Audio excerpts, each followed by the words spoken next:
after the French debate, Rosemary Barton accused your journalist, Drea Humphreys, of trafficking in misinformation, and she fact-checked her live on television, claiming that yes, there have been remains of Indigenous children found in various places across the country. Let's play that clip.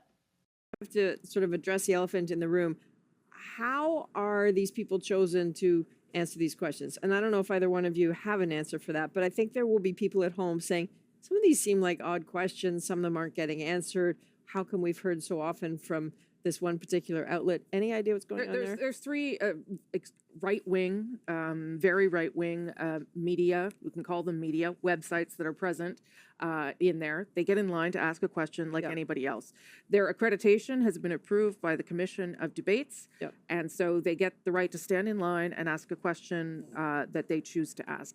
In this case, you saw Mr. Singh, and this has been his position for some time, to refuse to answer questions. Rebel News in particular traffics in misinformation, facts, lack of facts, and as you heard in that question, which was woven with some truth and some things that weren't true. Yes, there have been burnings of Christian Catholic churches.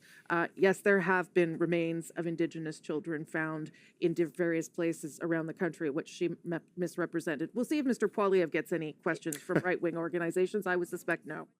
We track this stuff pretty closely, Ezra, and every time they've done an excavation, which there haven't been very many, right? Most of the time, you know, the industries behind the First Nations, unmarked grave thing, they really want to drum up the accusation, and then when it comes to the actual report, they bury it. They don't want it done. They don't want to excavate. They've never excavated in Kamloops, where the initial 215 soil disturbances were found. And so when Rosemary Barton said that, I thought, you know, she actually believes the propaganda. She believes lies, because I think that she was in good faith trying to fact check, because she believes that she knows the truth.